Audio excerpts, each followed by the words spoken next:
Bueno, el tema que venimos tratando hace 3 años con venimos una charla por año, se titula El nuevo orden mundial en la profecía bíblica, ¿no? Y fuimos diciendo algunas cosas, a ver si podemos, en realidad este es el tema 3, diciendo algunas cosas y pusimos algunos actores en el escenario. El que hoy vamos a analizar tiene que ver con la masonería, logia Illuminati en el nuevo orden mundial. Y algunos decís, ¿dónde ve, pastor, en la Biblia a la logia Illuminati o a la masonería? Y bueno, vamos a tratar de verlo. Por supuesto, con ese nombre no podían estar porque estas cosas surgieron posteriormente, ¿no?, a todo eso, pero vamos a ver dónde encontramos todo esto. Nosotros habíamos citado, para repasar rápidamente, Apocalipsis capítulo 13. Si ustedes quieren abrir la Biblia, yo la abro acá también, en Apocalipsis 13.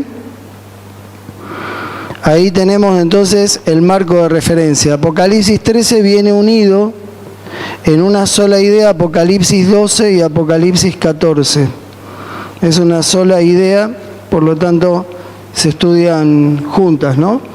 Ahí están. Apocalipsis 12 nos habla de toda la historia del pueblo de Dios, sintetizada en 17 versículos, excelente lo que Dios le revela a Juan, y llama al pueblo de la última hora el remanente.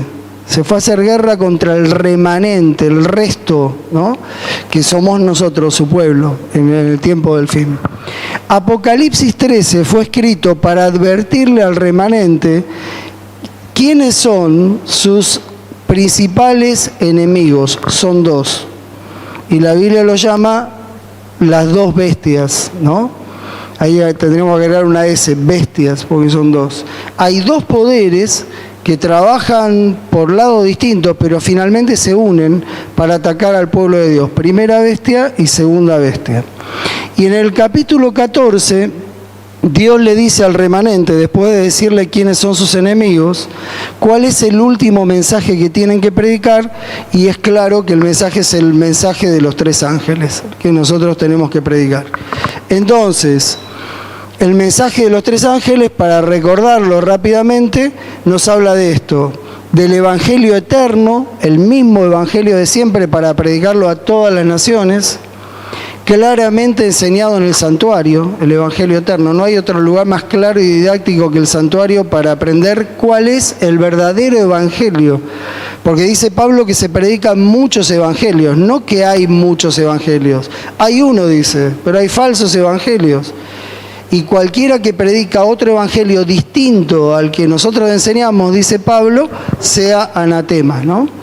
Habla de la cercanía de la hora del juicio que ya comenzó. Nosotros somos la Odisea, laos, pueblo, odisea, juicio. Somos el pueblo que vive en la época del juicio, ¿no? Entonces estamos viviendo de 1844 para acá en el tiempo del cierre de todas las cosas, el cierre del juicio. Nos manda a adorar el mensaje aquel que hizo el cielo, la tierra, el mar y la fuente de las aguas, usando el mismo lenguaje del mandamiento del sábado. O sea que nos tenemos que dar cuenta que hay algo principal en esto, en este conflicto final, que gira alrededor del sábado. Por eso elige como punto de adoración crítico que el pueblo tiene que mantener, ¿no?, esa adoración, y va a ser atacada, evidentemente, en la observancia del sábado. Y el segundo habla de la caída de Babilonia, una gran confusión formada por iglesias que se van levantando en el nombre de Cristo y que predican otro evangelio. Ha caído Babilonia, ha hecho beber a todas las naciones del vino del furor de su fornicación, los emborrachó. El mundo parece borracho con las realidades, ¿no?, que están pasando. Y el tercer mensaje, que es el más duro de todos, que advierte acerca de no adorar a la bestia, a su imagen y recibir la marca de la bestia. En la frente te convencen, o en la mano te obligan, ¿no? Entonces, por imposición o por convicción, dicen no te dejes engañar y marcar. porque el que sea marcado va a beber también, ya que bebió del vino del furor de la fornicación de Babilonia, ahora va a beber del vino del furor de la ira de Dios, ¿no? Que ha sido vaciado puro en el cáliz de su ira, sigue, ¿no? Un mensaje durísimo el tercero para predicarle también a la gente cuando se vaya agudizando este conflicto, ¿no? Final. Pero acá estamos predicando todos estos mensajes. Y termina hablando de la perseverancia o paciencia, como le ponen en otras versiones, pero perseverancia es más precisa la traducción de la palabra original, de los santos. Tenemos que perseverar, porque no es fácil perseverar en este tiempo final, ¿no? Son los que guardan los mandamientos de Dios y tienen la fe de Jesús. Entonces, ¿hacia dónde van los dos poderes que atacan al pueblo de Dios? Van hacia una globalización. Apocalipsis 13 dice, si ustedes ven desde el versículo 12 para adelante más o menos, dice que se unieron las dos bestias, los dos poderes.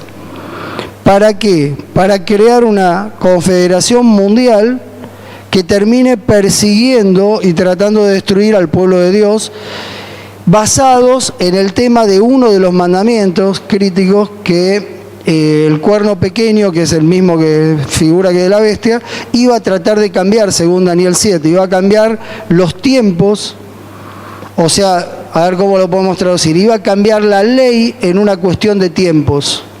La versión nuestra dice los tiempos y la ley, pero está relacionada a las dos cosas. Iba a cambiar la ley de Dios en una cuestión de tiempos.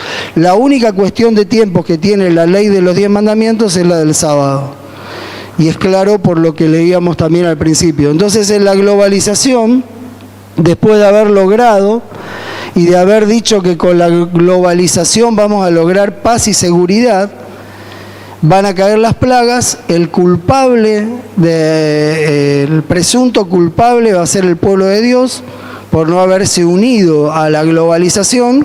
Entonces van a decir que Dios está airado con el pueblo y vienen esas plagas, y no va a quedar otra salida que suspenderle los derechos constitucionales al pueblo de Dios, perseguirlos y matarlos para que paren de caer las plagas. Esa va a ser la excusa, ¿no?, de la persecución.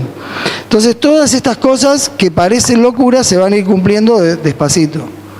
Como si yo en el 2019 le dijera, o la Biblia dijera, que íbamos a estar todos en una pandemia mundial con todo un barbijo en la boca, y uno iba a decir, pobre persona, está loco, es lo que está diciendo, parecía imposible, ¿no? Pero al siguiente año estábamos todos así. Entonces, todas esas cosas que parecen raras van a ser reales y lógicas, como fueron todo el resto de las cosas profetizadas en la historia, cuando lleguen los momentos. Y están llegando. Porque los 6.000 años de pecado que el enemigo tenía para actuar y demostrar su tesis de que un mundo sin ley era mejor, se le están acabando. Se le fueron 4.000 años hasta la muerte de Cristo aproximadamente. Ahí dice la Biblia que él, cuando fue echado de la corte celestial y ya no podía ir a acusar directamente, sino que indirectamente, dice, por fin fue echado fuera el acusador de nuestros hermanos, y después se acuerdan de nosotros y dice, pero hay de los moradores de la tierra, dicen los ángeles, porque el diablo descendió a ellos, ahora quedó encerrado nada más que acá, y sabe que tiene poco tiempo, le quedaban 2.000, un tercio del tiempo. Si sabe que tiene poco tiempo, que le fijaron el tiempo, ¿no? Porque hay un tiempo fijado, es clarito en la Biblia. Cuando tiro una más nomás para que vean cómo hay tiempos. Jesús va a los endemoniados gadarenos, y cuando está en presencia de ellos, lo primero que dicen los endemoniados es, ¿por qué nos atormentás antes de tiempo? ¿De qué tiempo? De los 6.000 años que se cumplan. Porque él no los podía destruir por las reglas del combate. Algún día, en algún sermón, me gustaría hablar de las reglas del combate, ¿no? O las pautas de la batalla. Y una de las pautas de la batalla es que Dios le dio ese tiempo y no lo va a violar. Va a dejarlo que trabaje 6.000 años y que pruebe en el concilio, delante del concilio universal, que un mundo sin ley es mejor. Hasta ahora le va bastante mal. Acá estamos todos nosotros. No hay uno que no tenga una angustia en el corazón, un dolor cargue una pena. Este no es un mundo mejor que los lugares creados por Dios donde el pecado no existió, evidentemente, ¿no? Y bueno, y no nos atormentes antes de tiempo. Jesús, otra, le digo, Judas 9, versículo 9, viene Jesús a resucitar, porque dice que era el arcángel Miguel, Argé, jefe de los ángelos mensajeros. Miguel en hebreo quiere decir quien en sí mismo es Dios. Él no es un ángel, es el jefe de los ángeles, quien en sí mismo es Dios. Entonces viene el arcángel Miguel, Jesús, va a resucitar a Moisés, primer resucitado de la historia. Nunca había resucitado nadie, es el primer resucitado de la historia. Y viene Satanás en persona, se le para adelante y le dice, ¿qué haces? Dice, este es el reino mío, vos no lo podés sacar de acá. Y Jesús, ¿qué dice la Biblia? ¿Lo tienen ahí, Judas 9, si alguno lo buscó? Judas versículo 9. Ahí Jesús le va a decir algo que tiene que ver con el tiempo también. Judas 9, ¿está?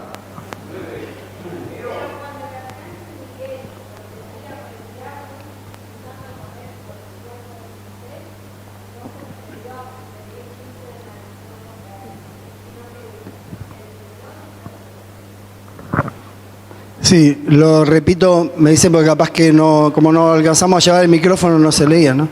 Cuando el arcángel Miguel luchaba con Satanás por el cuerpo de Moisés, no se atrevió, yo les acerco una traducción mejor, no se apresuró, dice, no se atrevió, no se apresuró a proferir juicio de maldición sobre él. ¿Por qué no se apresuró? Porque no se habían cumplido los 6.000 años. Y le dijo, el Señor te reprenda, como diciendo, cuando se cumpla el plazo, que el Señor te reprenda. Por supuesto que no le hizo caso, lo resucitó igual, porque Él es soberano. Pero no emitió juicio de destrucción o maldición sobre él, sino que no se apresuró. Le dijo, el Señor te va a reprender. Y nada más, ¿no? Y lo resucitó a Moisés, que después ayudó a Cristo en la transfiguración. Entonces, bueno, estas son las reglas de la batalla, ¿no? La globalización consiste en esto. Hay un grupo de poderosos encumbrados que se creen que tienen el derecho de gobernar el planeta como si fuera una monarquía, y ninguno de nosotros los eligió. Nadie los eligió, pero ellos se creen que porque son extremadamente ricos y poderosos, tienen el derecho a decidir las pautas del mundo. Por ejemplo, ahora hablan de un reseteo del mundo dentro de pocos años, en el 2030. Porque ellos lo decidieron y porque ellos creen que hay que resetear el mundo, cambiar, hacer un reinicio de todo con otras reglas, ellos se sienten libres de decirlo y se creen que tienen autoridad para hacerlo, ¿no? Y así actúan de distintas maneras, ¿no? Y no es un solo poder. El que va a lograr esta globalización son dos poderes unidos, la primera bestia y la segunda. La primera recibió una herida que le quitó mucho poder político, 1798, el papado, ¿no? Y recibe esa herida y queda políticamente fuera de escena por un tiempo hasta que se le cura la herida. En 1929 Mussolini le da 42 hectáreas de Ciudad del Vaticano, lo declara un país independiente y se empieza a curar. Y hoy está totalmente curado, hasta poderoso el papado, ¿no? Dice que cuando la segunda bestia que surgió después de la herida, que nosotros decimos es Estados Unidos, ¿no? Y decimos bien, para hablar rápido y en general. Cuando Estados Unidos logró el poder y estuvo encumbrado, le entregó todo el poder a la primera bestia. Cuando Estados Unidos logra globalizar, pone al frente de la globalización al papado. ¿Qué es la globalización? Es una confederación mundial de países, igual que las provincias. Nosotros somos 24 provincias confederadas en el gobierno argentino, en un país. La idea de ellos es que los 230 y pico o más de países se confederen como si fueran provincias bajo un solo gobierno mundial. Esa es la globalización, para que el mundo, el globo, tenga un solo gobernante. Eso es globalizar, ¿no? Entonces, por eso escuchamos la palabra cada rato globalización. Estamos atrasados en los planes de globalización de educación, porque hay distintas líneas, educación, economía, política, globalización, ¿no? Y nadie entiende nada, ¿no? Ni pensamos. Es decir, la globalización, ya lo escuchamos varias veces, pero nadie piensa qué es la globalización, ¿no? Pero ellos saben que tienen planes, porque están marcadas fechas y no se cumplen, entonces te atrasás en los planes globalizadores. Pero van caminando. La fecha clave parece ser la fecha que anuncian los ricos, 2030, ¿no? Cuando hay un reseteo, cambian todas las reglas del mundo. Parece ser que a partir de ahí van a dar un golpe, un cambio de timón, un timonazo para el otro lado, para llevar al mundo a otra manera de pensar, de vivir y de ser. Pero tienen que trabajar. Son humanos, dirigidos por fuerzas diabólicas, pero tienen que trabajar. El objetivo final es... se nos cayó la... Esto yo toqué algo.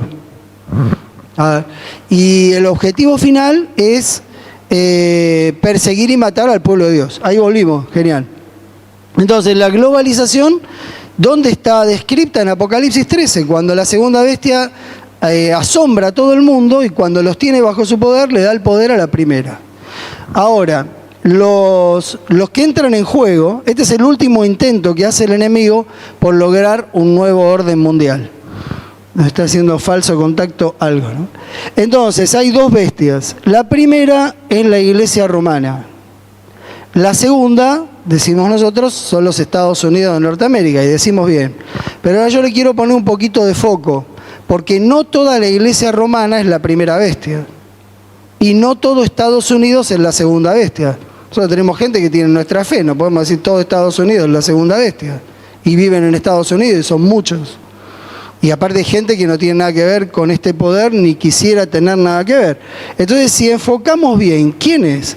La Iglesia romana tiene dos brazos actualmente en este tiempo del fin. Los jesuitas, de los cuales ya hablamos la vez anterior, historia y desarrollo de los jesuitas, son el brazo religioso del papado. Y el Opus Dei, que es el brazo laico del papado. Entonces tiene dos piernas, está apoyado sobre dos ejes, diríamos.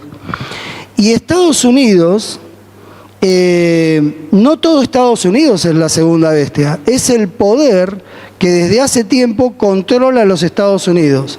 Y salvo cortos periodos de tiempo, ha logrado mantenerse en el poder y mantener a su gente en el poder.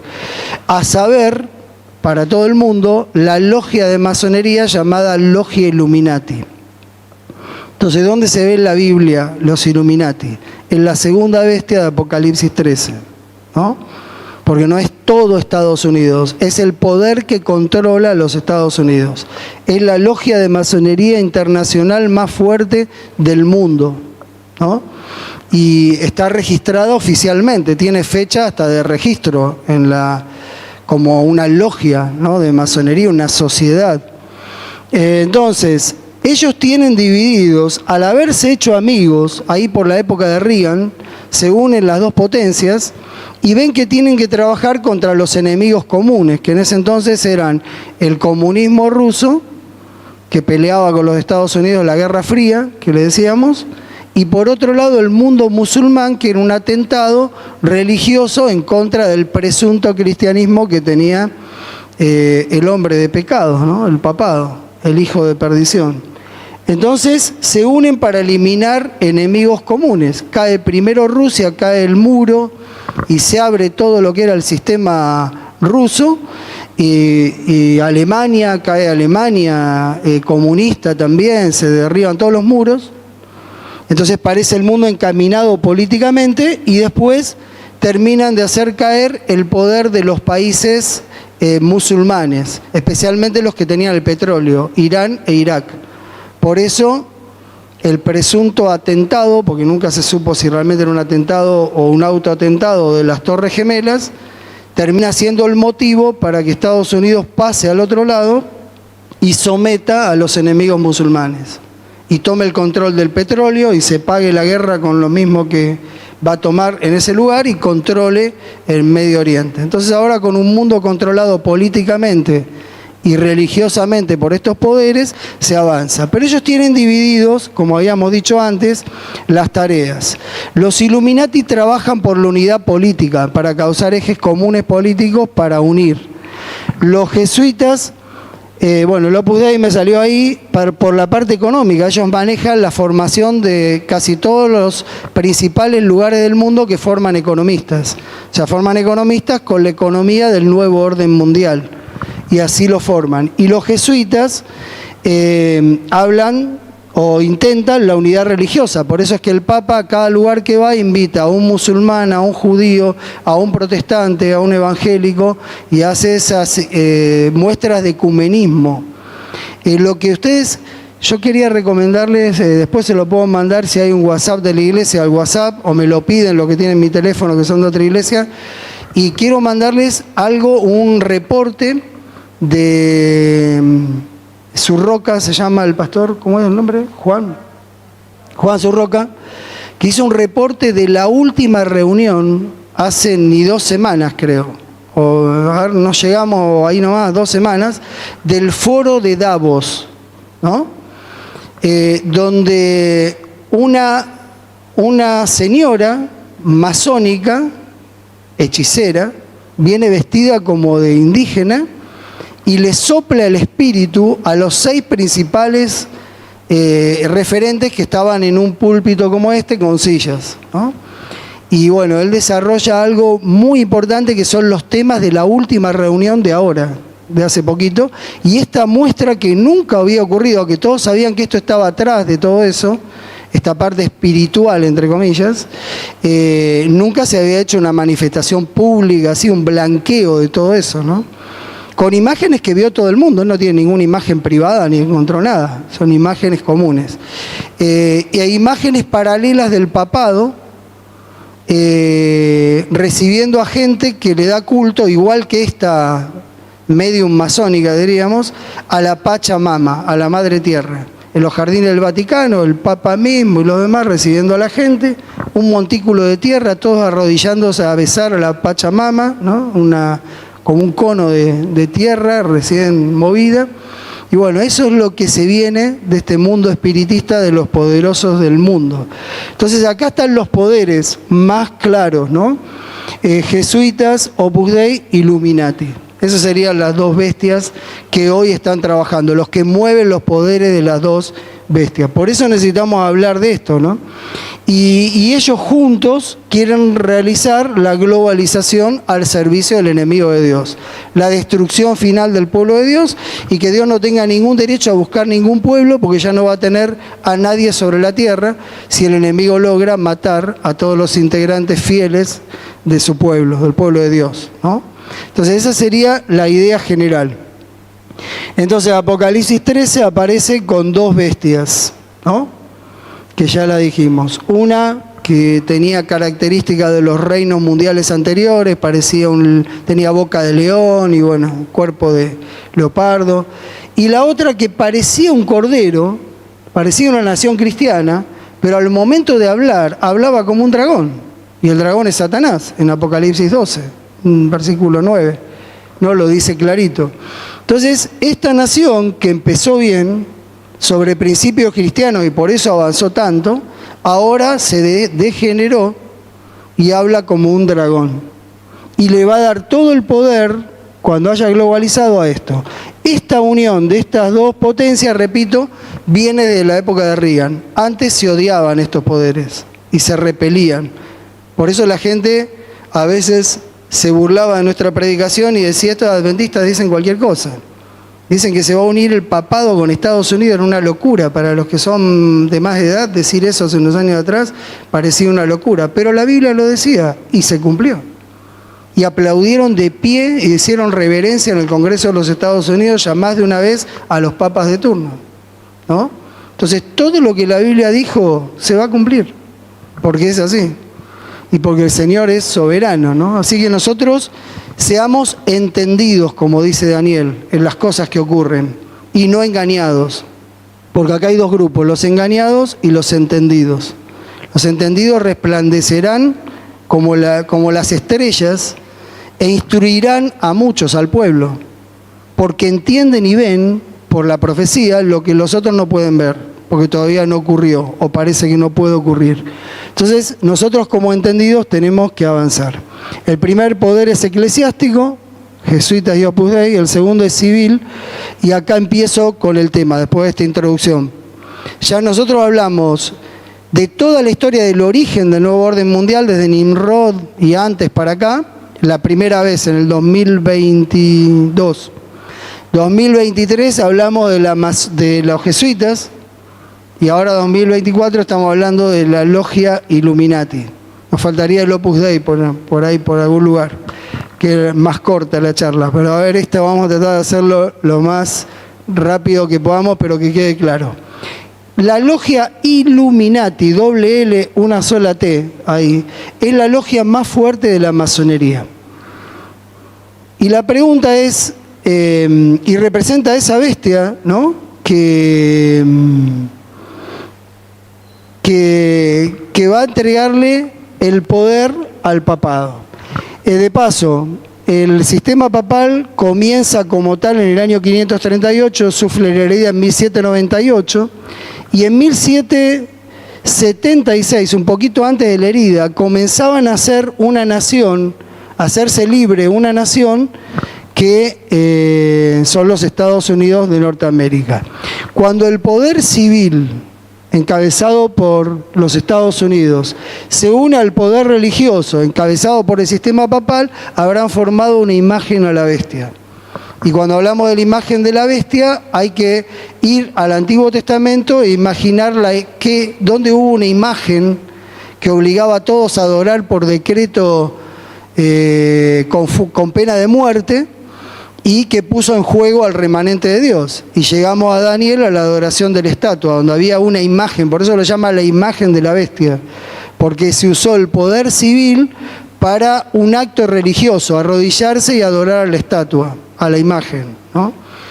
Y bueno, así ocurre entonces, les está formando la imagen de la bestia, que es una unión de la iglesia con el Estado. Eso es lo que es.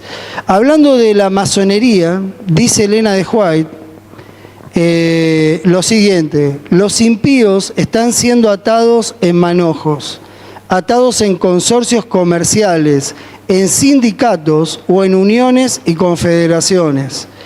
Estos tienen un mismo propósito. Habrá un lazo universal de unión, está hablando de la globalización, una gran armonía, una confederación de fuerzas de Satanás, y entregarán su poder y su autoridad a la bestia.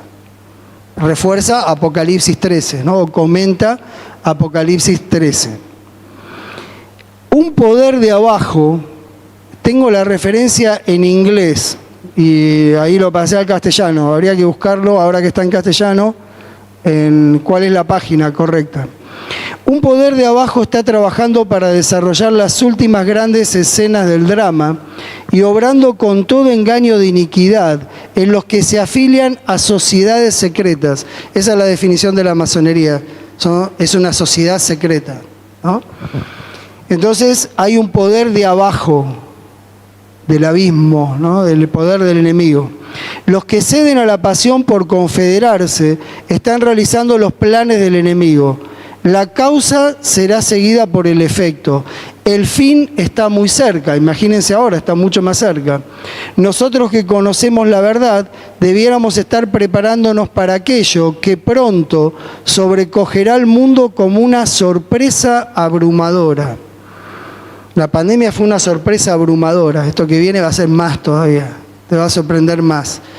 Pero nosotros debemos prepararnos antes para que a nosotros que conocemos la profecía que habla del futuro no nos sorprenda. Ustedes tienen la profecía para que no sean sorprendidos como los demás. Primera a los Tesalonicenses capítulo 5, ¿no? Mente, carácter y personalidad. Esta está directa, tomo 1, página 28. Al ser expulsado del cielo, Satanás estableció su reino en este mundo y desde entonces se ha forzado incansablemente para engañar a los seres humanos y apartarlos de su lealtad a Dios. Usa el mismo poder que usó en el cielo, la influencia de la mente sobre la mente. Los hombres llegan a ser tentadores de sus semejantes, se acarician los fuertes y corrompidos sentimientos de Satanás, los que ejercen un poder persuasivo y poderoso. Bajo la influencia de estos sentimientos, los hombres se unen en confederaciones, en gremios y en sociedades secretas. Hay en operación en el mundo agencias que Dios no tolerará por mucho más tiempo. Otra vez las sociedades secretas. Y podíamos buscar más frases, pero basta, ¿no? Si alguno quiere el PowerPoint, Sandro lo tiene, se lo puede pasar, ¿no? Los Illuminati, ¿quiénes son? Son una logia de la masonería. ¿Qué es una logia? Una subdivisión interna de la masonería mundial. Entonces la masonería está dividida en logias. Así como nosotros estamos divididos en iglesias, diríamos, por poner un ejemplo, ¿no? Ellos están divididos en logias que toman distintos nombres, van surgiendo, a veces se multiplican, ¿no? Van para adelante y actúan en el lugar donde les toca actuar. La logia más notable en el mundo, como dije, es la logia de los Illuminati, cuyo lema proselitista es Nuevo Orden Mundial. Eso quiere decir globalización. En el 2030 va a haber un reinicio con un nuevo orden mundial. Lo que van diciendo ellos, por lo menos, la fecha que dan ellos, ¿no? Y un nuevo orden mundial dirigido, por supuesto, por la logia de los poderosos, Illuminati. Este es el símbolo de los Illuminati, el ojo que todo lo ve, que el símbolo esotérico de brujería es un símbolo conocido, así se le dice, el ojo que todo lo ve, ¿no? El ojo del enemigo, por supuesto. El fundador de esa logia se hacía llamar, o se llamaba, porque nadie sabe si era un nombre artístico o verdadero, Adam, y perdónenme los que son descendientes de alemanes, porque no sé cómo pronunciarlo bien, Weishaupt suena, pero es Weishaupt o algo así, según me corrigió alguna vez alguien, que fundó la logia de los Illuminati. Illuminati quiere decir iluminados en latín, ¿no? Los iluminados. Fundó la logia de los Illuminati el 1 de mayo, oficialmente. Obviamente existían antes, porque no pueden haber hecho todo lo que hicieron en tan poco tiempo. Y darle independencia a los Estados Unidos en julio de 1776. En 2 meses, en 3 meses, no puede. 2, serían mayo, junio y julio. Evidentemente, acá se blanquean y se registran en 1776. Este hombre venía de Alemania y ya había fundado la logia de los Iluminados de Baviera en Alemania. Y ahora viene a un territorio dominado por los ingleses, así como los españoles tenían bajo control Sudamérica, mayormente, gran parte de Sudamérica, los ingleses tenían controlado los Estados Unidos. Y esta logia va a trabajar por la independencia de los Estados Unidos y la va a lograr el 4 de julio de 1776, junto a todas las fuerzas que se plegaban. Todos los símbolos que vemos acá son símbolos que tienen que ver con la construcción, compás, escuadras, reglas, y hay, ¿cómo se llama?, plomadas. Ahora voy a mostrar otra foto donde aparecen más símbolos de las sociedades secretas. ¿Qué es la masonería? Una sociedad secreta de las que hablaba Elena de White recién. Son sociedades secretas que trabajan en oculto, según ellos, para la beneficencia y el bienestar del mundo. Según ellos. Pero Jesús dice que todo el que hace lo bueno no necesita esconderse, le dijo a Nicodemo. Solo los que hacen los malos van a la oscuridad, al oculto. Porque el que hace lo bueno no necesita esconderse de nada, lo hace a la luz del día, le dijo Jesús a Nicodemo, ¿no? Si ellos son una sociedad oculta, secreta, evidentemente no planean nada bueno para nosotros, sino para ellos será, para esa cúpula, pero no para la humanidad, como ellos dicen, ¿no? La palabra masón significa albañil en francés. Un masón es un albañil, pero no es un albañil común. Es un albañil más un arquitecto más un artista tallador, vamos a decir. Porque eso era lo que era un masón en esa época. Olvídense de estos masones de lo que estoy hablando. Un masón era un director de obra que era, o albañil en la obra, pero que sabía muchísimo de cosas estéticas, tenía un arte terrible, sabía de medidas y cálculos, no estaban todas las herramientas que estaban ahora, era un arquitecto y era un albañil, ponía manos y hacía cosas importantes, ¿no? ¿Por qué eligieron este nombre, los masones, la nueva masonería, la neomasonería, cuando le dicen, cuando resurge por ahí por el 1700 y pico? Yo tengo fotos de albañiles modernos, ustedes imagínense los albañiles de 1700, ¿no? Esos albañiles tenían un gremio, se unían, y ellos tenían para trabajar un voto de secreto. ¿Por qué? Porque ellos son los que hacían esas famosas, a ver si tengo acá, más adelante deben estar, esas famosas catedrales con miles de detalles, cosas pero perfectas. Uno dice, ¿cómo hacían en 1700 todo esto, no? Con muchos dibujos, muchas vueltas, algo excelente en medidas, en formas. Ellos hacían todo eso. Y dentro de esos edificios incluían túneles secretos, dobles paredes, puertas de escape, lugares. Entonces ellos, antes de empezar la construcción, los que trabajaban eran de confianza entre ellos y hacían un voto de secreto o de silencio. Entonces se comprometían a no revelar ningún secreto de la construcción, porque para eso hacían los túneles, todo eso, ¿no? Bajo pena de muerte, como que autorizaban a los demás miembros a que los maten si ellos violaban el secreto que ellos tenían. Entonces los políticos vieron que esto estaba genial. Dice, esto está genial. Nosotros también somos masones. ¿Por qué? Porque estamos construyendo un mundo mejor, decían los políticos. Y tenemos que hacerlo en secreto. Entonces vamos a usar el mismo sistema de ellos. El que viene acá se compromete a un voto de silencio. Por eso es una sociedad secreta. Porque el que entra se compromete a tener todo en secreto, ¿no? Y entonces le sacaron el nombre al gremio, o sea, se lo tomaron, dice, nosotros somos los masones, pero políticos, construimos un mundo mejor. Y por eso tienen todos símbolos de construcción, como que ellos calculan todo y tienen todo claro, eso es lo que quieren mostrar al tomar el nombre masonería, ¿no?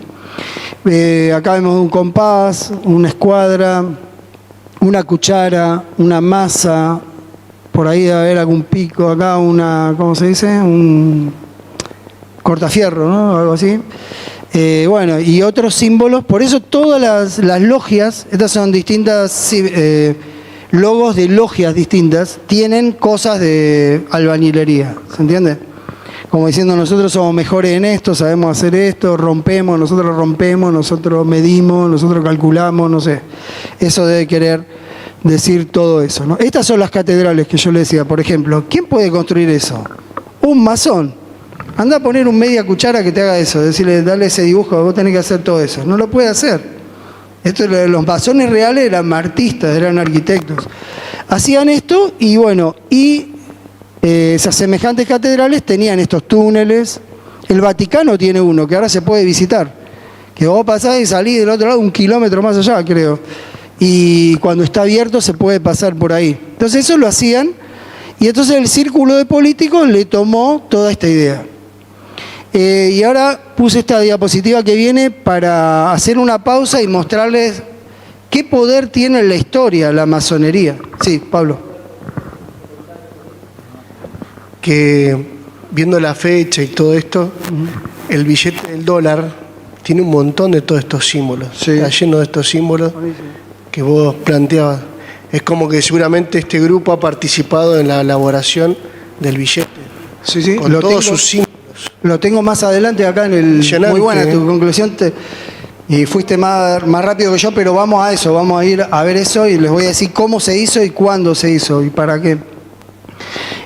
Fíjense, en el año, la masonería es así. Surgió en Inglaterra, o sea, en realidad surgió en Francia, por eso toman el nombre francés, la Gran Logia francesa, primero, que después se empieza a subdividir. Después se metieron los ingleses en la masonería y superaron, hicieron la Gran Logia inglesa y fueron superando, se pusieron a la cabeza de la masonería. Primero estaba Francia, después Inglaterra. La capital de la masonería en la historia fue Londres, la primera capital. Y la segunda capital, Boulogne-sur-Mer, en Francia. ¿Me suena? ¿Quién murió en Boulogne-sur-Mer? San Martín, ahora vamos a hablar un poco de él también. Entonces, ¿cómo funcionaba esto? Los ingleses y los franceses colonizaban el mundo, eso iban a globalizar también. Entonces, son todos esos lugares donde entraron, todos los lugares de África, el Peñón de Gibraltar, las Malvinas, donde entraban, ellos iban por todos lados, queriendo cautivar a todo el mundo para meterlo bajo el nuevo orden mundial, que todavía le faltaba porque recién empezaban a construir ahí, ¿no? Tomaban todo esto de la masonería, vamos a decir, hay una masonería que no se llamaba masonería, que es el paganismo que venía de la historia. Porque esto es puro paganismo, ¿no? Y los paganos también entraban en política y religión. Entonces los principios vienen del paganismo y ellos cuando se remontan tratan de tirar raíces para atrás, hasta la época de Salomón y la construcción del templo. Por eso ustedes van a ver a los masones hablando de Salomón, que no tenía nada que ver con todo esto, y la construcción del templo muchísimo menos, ¿no? Pero tiran las raíces hasta ahí.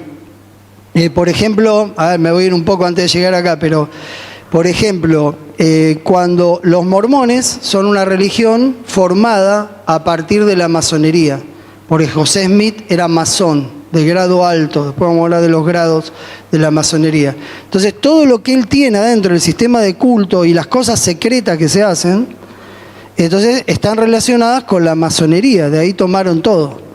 En un momento José Smith cae preso por estafas, por problemas gravísimos de estafas, porque estafó a medio mundo, están los registros, ustedes los pueden ver y si lo quieren buscar, y estaba preso en una especie de comisaría del lejano oeste, tipo alguacil, antes eran alguaciles. Entonces estaba preso de lujo ahí adentro, lo habían puesto por evadir impuestos, por engañar a la gente con venta de trigo mágico que rendía más, de cualquier cosa, hizo de todo. Y entonces estaba preso ahí. Y como tenía mucho dinero, seguramente, calculo que era por eso, adentro estaba con las rejas abiertas, tranquilo, tomando mate, diríamos, si fuera argentino, ¿no? Tomando mate con el alguacil y su ayudante. Estaban presos él y el primer anciano, o sea, otro que lo seguía, ¿no? Por esos temas, pero adentro estaban de lujo, porque el que tiene plata tira algunos billetes y está más cómodo, ¿no? Está bien. Y entonces estaban tranquilos, pero el pueblo afuera no estaba tranquilo. Por las estafas no. Yo creo que era mayormente por la vida poligámica de José Smith, que había estado y había sido esposo de la mayoría de los hombres del pueblo, del lugar. Entonces el pueblo se levantó en armas y escuchaba que adentro estaba medio libre y vino a lincharlo. Así le voy a contar la muerte de José Smith. Llegó ahí para matarlo, para lincharlo. Rodearon toda la comisaría y los policías no querían entregar al preso, entonces invadieron, empezaron a romper. Algunos entraron por arriba con escalera, otros tiraron abajo la puerta, eran un montón, venían a matar al tirano, ¿no? Y cuando él se escapa, se defendieron con armas, tenían hasta armas adentro. Se usaron las armas de los policías, pero se defendieron. Y en un momento José Smith sale por la escalera, porque estaba todo tomado, queriéndose escapar, y venían los otros y le hicieron un sándwich ahí en el medio. Y entonces, ¿qué hizo él? Lanzó el pedido de ayuda masónico, que era así como quedó la historia. ¿Quién va a ayudar al hijo de la viuda? Los masones se hacen llamar el hijo de la viuda, como que ese fue el primer masón de la historia, dicen. ¿Quién era el hijo de la viuda en la Biblia? El hijo de la viuda en la Biblia es Hiram Abi, el constructor del templo de Salomón, que era hijo de una viuda de la tribu de Dan, que se había ido a vivir, se había casado con uno de Tiro y Sidón y se había ido a vivir a Tiro y Sidón. Entonces le pidió al rey de Tiro, Salomón, que le mandara a Irán Abi. El rey se llamaba Irán, y este era Irán Abi. Irán es mi papito, sería el nombre que le puso el rey. Y lo tenía para hacer todas estas cosas porque era un artífice increíble. Todos los de la tribu de Dan, que quedan fuera del reino, fíjense la lista de las tribus en Apocalipsis 7, y no van a encontrar a Dan. Tiene que dividir a José, los dos hijos, para que le dé 12. De los 144.000 no está Dan. Porque Dan es el paralelo con Judas, no hereda, no hay una puerta que dice Judas, ni una puerta que dice Dan en la Nueva Jerusalén. Entonces Dan eran gente re notable, igual que Judas, pero eran lo peor que había. No había otros artífices como ellos, pero no había nadie orgulloso y creído como ellos tampoco. Y problemático. Vino Irán Abi, hijo de la viuda de la tribu de Dan, con los otros, y entonces dicen las crónicas judías que todo era alegría hasta el día que llegó Irán Abi, la construcción del templo de Salomón. Porque todo había sido hecho con espiritualidad y todo bien, hasta que llegó Irán Abi. Quiso ganar más que los demás, empezó con su soberbia y todo se arruinó. Pero no había nadie que hiciera cosas como hacía él, las cosas que había que hacer en el santuario. Por eso, inocentemente, lo trae Salomón. Entonces, ese es el hijo de la viuda. Y como la masonería él sería el origen, le dicen el hijo de la viuda.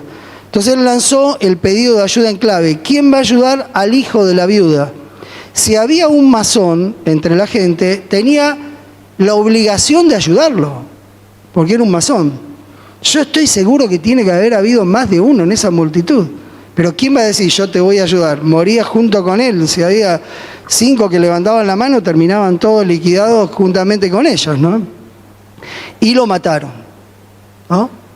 ¿Quién va a ayudar al hijo de la viuda? Todas estas raíces son las raíces que intenta tirar la masonería para atrás, en el paganismo. Porque él se había criado en Tiro y Sidón también, donde eran paganos, ¿no? Pero bueno, ahí le toman eso. Y dicen que ellos están construyendo el templo de Salomón. ¿Qué es el templo de Salomón para ellos? El nuevo orden mundial, o lo que van a construir, que dicen que va a ser un mundo mejor, ¿no? Fíjense en la historia argentina. Los ingleses colonizaban, estaban locos desde 1492 con España, porque había descubierto América, y se estaba enriqueciendo y haciéndose famosa mucho más que ellos, España. Venían acá, le daban a los indios un espejo y se llevaban un cofre lleno de oro. Se estaba enriqueciendo toda España, y España tenía un monopolio. Nadie podía entrar a comerciar y los ingleses no podían. Entonces ellos decidieron orquestar las invasiones inglesas, desde la masonería inglesa, para quitarle el monopolio a España, para que puedan entrar ellos a comerciar y tratar de ver si podían controlar el gobierno del virreinato del Río de la Plata, que estaba en manos de España. Y vienen en las 2 invasiones inglesas y se llevaron una sorpresa, que en otro lado no se llevaron. El pueblo criollo nacido acá prefería estar bajo España, a pesar de que ellos eran esclavos y los otros eran los amos, antes que esto, porque ya habían escuchado muchas historias de los ingleses. Entonces ellos preferían quedarse con los españoles. Entonces lucharon para repeler, lo lograron en primera instancia. La segunda invasión fue peor, porque ahí tuvieron que replegarse todo hasta Córdoba, de ahí vino Liniers, después que se arma de vuelta y viene con la gente y bueno, los vence, pero todo el pueblo criollo apoyó a España, por eso la masonería no pudo entrar. Como no pudo entrar 2 veces, dijeron, tenemos que ser más astutos. Si por la fuerza no podemos, tenemos que hacerlo más sutil la entrada. Entonces, ¿qué empezaron a hacer? Con un referente que tenían en Sudamérica, empezaron a seleccionar gente militar que pudiera servirle en sus planes, los mandaban en barco al puerto de Buenos Aires con pasaportes falsos y cuando venían se unían en logias. Por ejemplo, la logia de los jóvenes de Buenos Aires o la logia Lautaro, que es más famosa todavía, ¿no? Y bueno, ahí estamos en las invasiones todavía, a ver lo que va a pasar. El hombre de la masonería en Sudamérica, el que les iba pidiendo a la gente, que les marcaba qué gente era la que necesitaban, se llamaba Miranda, un tal Miranda que ustedes lo van a buscar en la historia y lo encuentran enseguida. Ahí por la zona de lo que hoy es Colombia, ¿no? Por ahí estaba. Entonces Miranda ya había logrado levantar a Simón Bolívar, que fue el que le dio independencia a Bolivia, que lleva el nombre de Bolívar, Colombia, Ecuador, y no sé si me estoy olvidando de alguno más, por ahí, Venezuela, Ecuador, no sé, Venezuela, ahí está. Y él venía trabajando desde arriba. Y acá habían metido muchos, pero todavía no funcionaba la cosa, hasta el día que hicieron trato, por referencia de Miranda, con José de San Martín, que había nacido acá porque el padre era gobernador en la zona de Cuyo, de Mendoza, como español en el virreinato, era gobernador de esa región y había tenido un hijo que se llamaba José de San Martín, pero después ellos se fueron a España de vuelta cuando terminó su mandato, se fueron a España y San Martín había estudiado en España la carrera militar y tenía todo 10. Diríamos, si hoy fuese un estudio formal, todo 10. Era excelente, había participado en las guerras napoleónicas. Él no era de la masonería, pero lo fueron a buscar porque era un notable.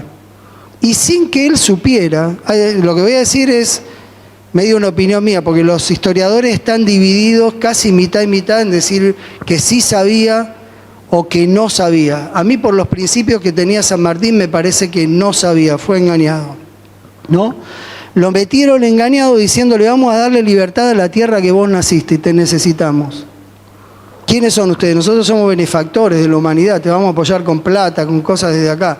Vos tenés que entrar ahí y unirte a la logia, a las logias y comandar. Te vamos a poner de comandante para que empieces a darle libertad, y no solamente a nosotros, sino que fuimos nosotros, Chile y Perú, ¿no? Arriba nuestro. Y entonces viene San Martín, para mí bien intencionado, queriendo darle libertad a su patria, luchar para libertar de los españoles a la patria, y es excelente, porque San Martín tuvo que pelear, nadie le regaló las victorias. Excelente.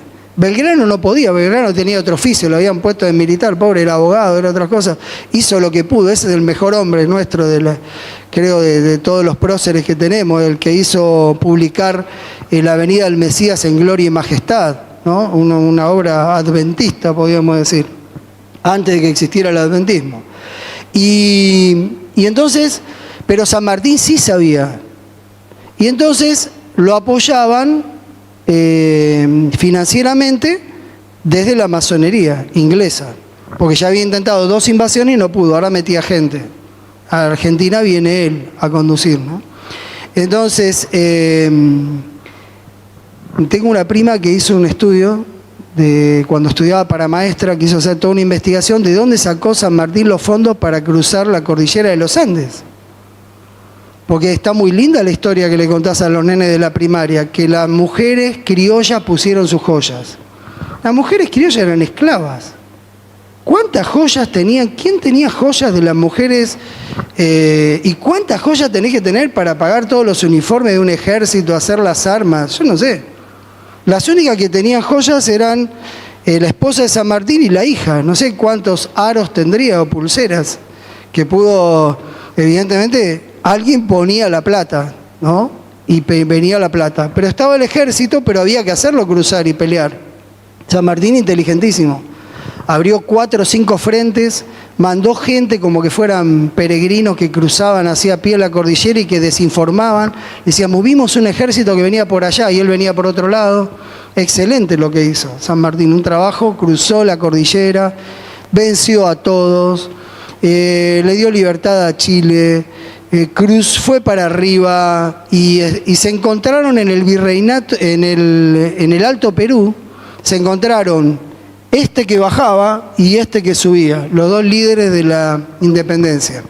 Y tuvieron una reunión, porque ahora ¿cómo seguimos? Entonces San Martín proponía, la reunión fue secreta, los que estudiaron historia, nadie sabe qué se habló en esa reunión, pero por cartas de algunos que por ahí consiguieron hay algunos indicios. San Martín quería que sigan juntos para terminar de afianzar la acción revolucionaria libertadora.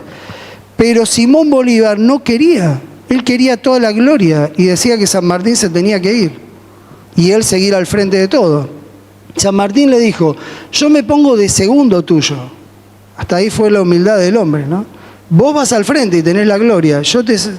No lo quería ni de segundo, porque él no le podía ni hacer sombra a San Martín. Porque lo que San Martín había logrado era un logro mucho más grande, militarmente hablando, que el de Simón Bolívar. Y van a una reunión masónica donde discuten, uno de los dos se tiene que ir. ¿Y quién se va? San Martín. ¿Por qué? Si era mucho mejor. Porque dentro de la masonería, Simón Bolívar era alguien que había militado del grado 1 al grado 33. Y a San Martín se lo habían dado honoríficamente para entrar y que lo respeten. Pero nunca había militado en la masonería, porque no hay ningún registro de que él haya militado en la masonería. Entonces, ¿qué decide la masonería? Se va a San Martín. ¿A dónde se va? Y que se vaya a su tierra. Pero en la tierra nuestra no lo querían y lo resistieron.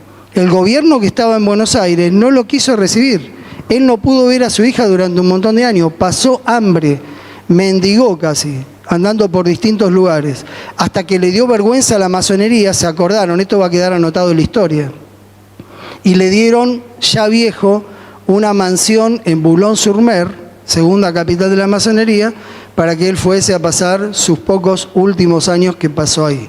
Seguramente arrepentido y sintiéndose usado por esta masonería vil que primero prometió una cosa y después no lo hizo. Se habrá dado cuenta de las intenciones, ¿no? Entonces fíjense hasta qué lugar o hasta qué punto influencia estos movimientos masónicos en la historia, que tiene que ver con nosotros también, porque es la independencia nuestra, ¿no? Por eso agarré este ejemplo. Pero podíamos agarrar otro ejemplo. Y así como la logia Lautaro estaba acá, la logia Illuminati estaba allá. Antes, porque esto es 1800 y pico, ¿no? Y lo otro es 1776. Entonces, ahí vamos. ¿Qué es la masonería? Voy más a los grados ahora. El masón entra a la masonería con el grado 1 y de acuerdo los líderes lo vayan viendo potable de subir, lo suben. Ya vamos a subir a este al grado 2. ¿Te parece? Sí, vamos a subir al grado 2, yo lo vengo estudiando, ¿no? Vamos al 3. Todos los primeros grados no saben nada, nada. Si un masón quiere salir hasta el grado, no sé qué grado, voy a poner uno cualquiera, 4 diríamos, puede salir tranquilo y no le va a pasar nada. Ahora, si entra en la rueda de los grados que ya empiezan a saber cosas que manejan a otro nivel, ya ahí, si vos salís, van a hacer una quema de archivo, porque vos escuchaste muchas cosas, sos un archivo viviente y te tienen que quemar. Porque vos te comprometiste cuando entrabas también a que si revelaban los secretos, te podían quitar la vida, como hacían los masones. Entonces, así, esa es la masonería. Pretende ser una cosa. ¿Cómo se presenta? Por ejemplo, acá, dice, ¿qué hace la logia de masonería argentina? Que hay un montón. Entonces, ¿qué hacen? Hacen beneficencia. Antes, toda la gente preguntaba, ¿qué hacen? Beneficencia, ¿sí? ¿Qué hacen? Fueron a donar camas a un hospital. Ah, genial. ¿Qué más hacen? Y donaron, no sé, otra cosa. Hicieron una placita, Club de Leones, ¿no? En un lugar, el Club de Leones de la masonería. Entonces, Club de Leones, Rotary Club, otra de las formaciones que ellos hacen para presentarse a la gente. Entonces se presentan así, ¿no? Y vos decís, ¿qué hacen? Beneficencia. Y todas las semanas se reúnen, una vez a la semana, en el edificio central de masonería que está en la calle que se llamaba Juan Domingo Perón. ¿Cómo se llamó? Ahora se llama Juan Domingo Perón. ¿Cómo era? Sí, Cangallo. Eso, ahora es Perón, sí. Perón, 1200 y pico, a la mitad de la cuadra. Ustedes van y ven un edificio enorme, semicircular, cóncavo, así para adentro, que dice, o convexo, ¿cómo sería? No, cóncavo, ¿no? Para adentro, que dice, gran edificio de los libres y aceptados masones. Entonces, en ese lugar se reúnen los jueves a tal hora una logia, otra y otra. son gente rica o influyente que tiene un montón de trabajo y están ocupados, pero dedican 1 hora o 2 horas por cada reunión por semana para venir. Y lo único que hicieron fue donar 50 camas a un hospital una vez en 10 años o 5 años. Y uno dice, ¿para qué se reunían todas las semanas? Se hubieran llamado por teléfono, la secretaria de uno dice, ¿cuántas camas podrías poner para tal hospital? A mí poneme 5, 10, en 2 minutos tenés todas las camas que querés y nadie se reúne ni nada. Evidentemente si se reúnen buscan otra cosa. ¿Qué buscan? ¿Cómo entrar en el circuito del poder? ¿Cómo enquistarse en el poder? Tratar de llevar candidatos. Cada candidato político llega apoyado por un grupo de masonería. Casi todos, algunos no, ¿no? Y en Estados Unidos lo mismo. Por ejemplo, todos los presidentes de Estados Unidos fueron masones, menos 3. Entre ellos Lincoln y Kennedy, que son los que tienen las muertes más extrañas a manos de la masonería. Entonces, ellos son los que les falló la elección. Ellos pusieron todas las fichas a 2 o 3 candidatos y ganó otro que no esperaban, porque los votos son libres. Entonces, hay que frenarlo. A Kennedy lo tenían que frenar. Kennedy quería estatizar el banco, la Casa de la Moneda, que es como el banco privado, eso está en manos privadas.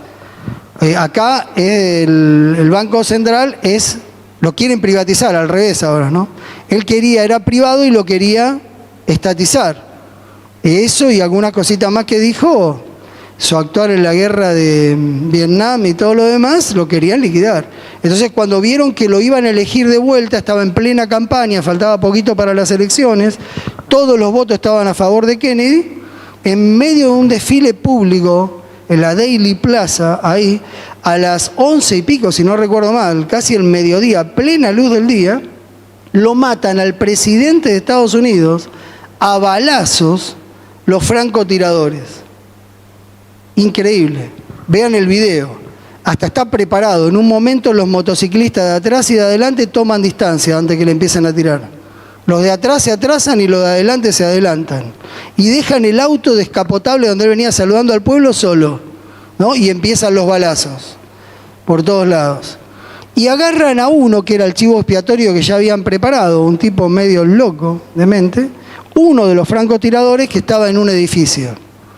Ahora, yo no sé qué tipo de arma tenía ese francotirador, porque a Kennedy le entraron balas de los 4 costados, no sé, tenía alguna escopeta que daba vuelta y venía por adelante, no sé, algo raro tenía, pero al único que agarraron es al chivo expiatorio para decirle la historia. Nadie lo cree, ¿no? De paso, todavía están investigando y hay películas de quién mató a Kennedy. Sí.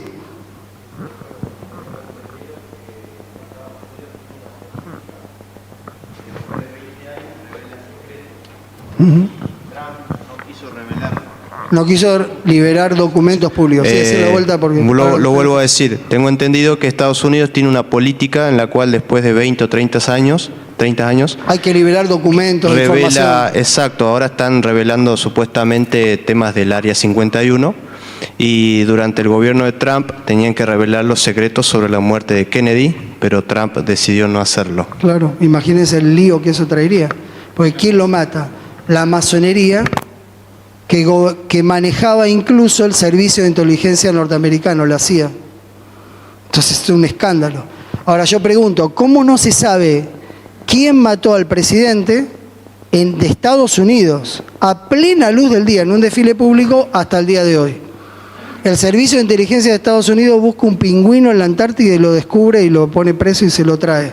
Pero no puede descubrir quién mató al presidente a plena luz del día en un desfile público. Increíble. Ya te das cuenta, si sos un poco entendido, normal, que están encubriendo el verdadero crimen de este hombre. ¿Cuál era su crimen? Estar interrumpiendo los planes globalizadores de la masonería. Entonces había que sacarlo del medio. Igual que a Lincoln, que había apoyado a los que en la guerra de la secesión, a los que estaban en contra de la esclavitud y habían ganado. No pudo disfrutar mucho de eso porque fue liquidado casi inmediatamente, ¿no? pero a él se la tenía jurada la masonería. No me quiero ir por las ramas porque se va a ir muy largo, pero él cuando todavía no era presidente, era abogado recién graduado, defendió un caso en que la masonería había acusado a un sacerdote llamado Chiniqui, de apellido, después léanlo porque está en la historia, y nadie lo quería defender porque le inventaron una causa porque él había descubierto varias cosas de la masonería y la había puesto a la luz. Entonces le inventaron una cosa, un pecado sexual con la prima, no sé qué era, un escándalo que se armó y le armó bien la masonería para dejarlo mal, que no era verdad. Y nadie lo quería defender para no quedar mal de los abogados.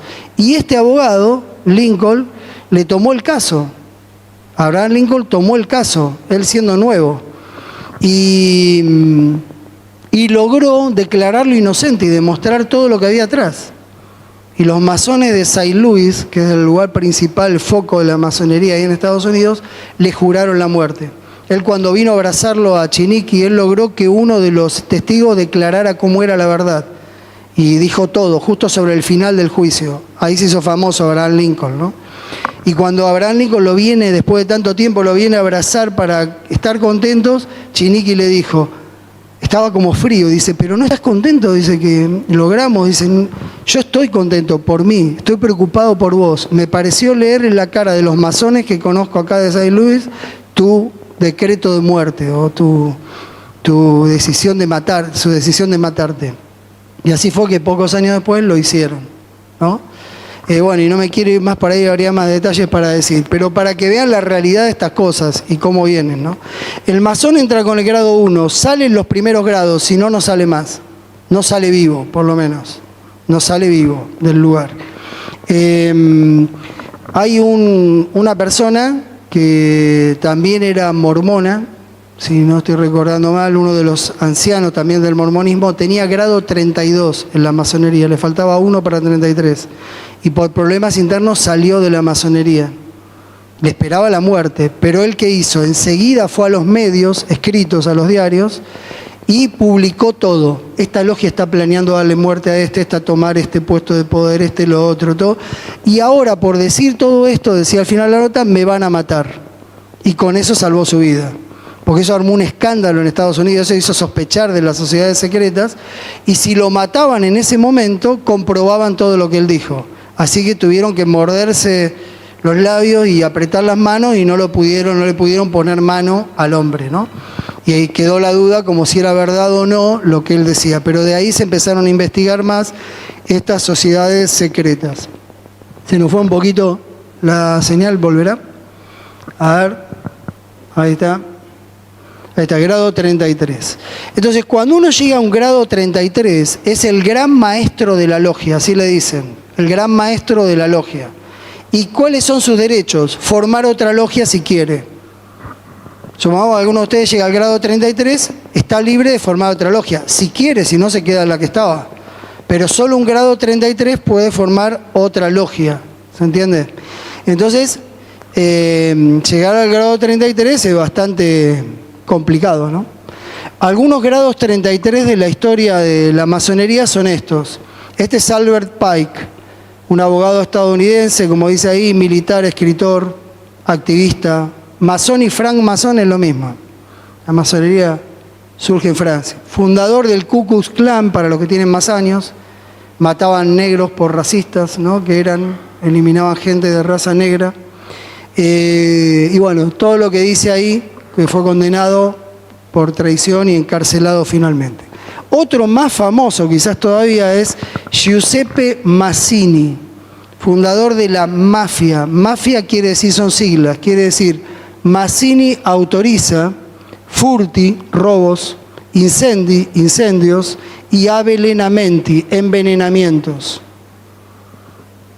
Eso es lo que quiere decir mafia. Son las 3 maneras como mata la masonería. Te envenenan, como envenenaron a Juan Pablo I, antes de Juan Pablo II, con todas las reformas que quería hacer. En su mano tenía una medalla redonda con el ojo que el triángulo y el ojo que todo lo ve. Algunos decían, lo mataron porque era masón. No, lo mataron los masones y firmaron la muerte para que a ninguno se le ocurra llegar a este nivel del papado y darse vuelta acá arriba, ¿no? Contra los poderes. Entonces, este es el fundador de la mafia y fue el líder Illuminati desde 1834 hasta 1872, un montón de años. Este marcó el rumbo de la logia Illuminati, ¿no? Y la mafia como brazo que mataba, porque los Illuminati tienen dos brazos: el brazo propagandista que te convence y el brazo que te saca del medio porque ya no pueden hacer nada con vos y te mata. Antes se usaba mucho el brazo izquierdo, el que mata, vamos a decir. ¿Por qué? Porque había alguien, un industrial, que interrumpía los planes o algo, venían todos encapuchados y lo mataban. Pasaba antes muy seguido esos crímenes. No le robaban nada, dejaban todo y decían, pero ¿cómo? ¿Para qué lo mataron? Lo mataron por temas políticos, ¿no? O a un político llegaban y lo mataban. Y el otro brazo es el brazo propagandista que te trata de convencer. El objetivo entonces es la globalización de esta gente. Y encontró en el papado el aliado ideal desde la época de Reagan. Y los dos juntos van al cumplimiento de la profecía de Apocalipsis 13 para formar un único gobierno mundial. La palabra que usan ellos es que la gente tiene que ser internacional, el internacionalismo. ¿Qué quiere decir?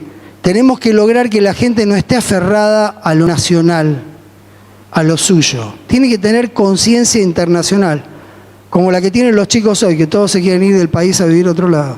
Te lo plantean ellos lo sembraron entre los chicos, ¿no? Cada uno quiere que pierdan la identidad, que pierdas la familia, que pierdas tu pueblo, tu nacionalismo, tus cosas de base, o que sirvas a Dios si es cristiano en el lugar donde Dios te puso a servir. Este es el billete que me decía Pablo.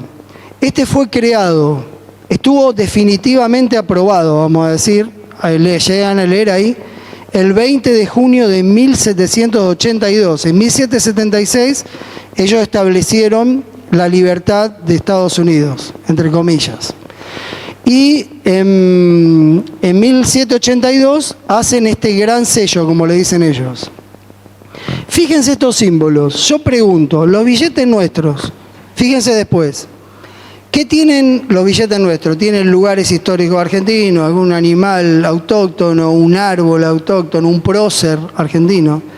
Pregunto, ¿qué tiene que ver la pirámide con Estados Unidos? Esto andaría bien para un billete de Egipto, no sé, una pirámide. Pero ¿qué tiene que ver una pirámide con un billete estadounidense? ¿No? A ver si tengo algunos más. Acá están otros detalles. Arriba dice Anuit Coeptis. Él aprueba nuestro comienzo. ¿Quién es él? El ojo que todo lo ve. Símbolo de Satanás. Ahí arriba.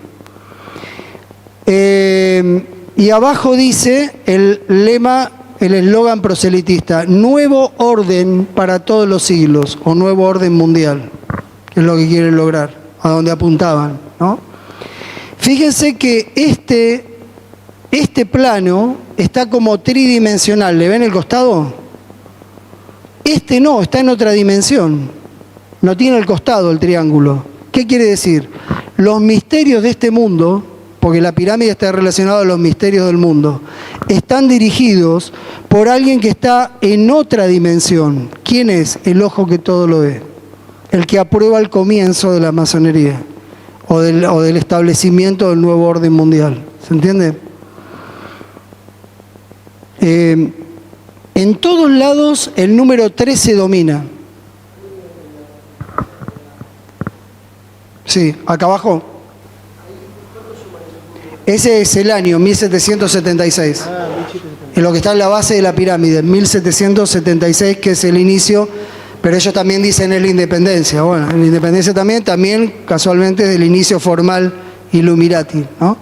Pero digamos que es eso.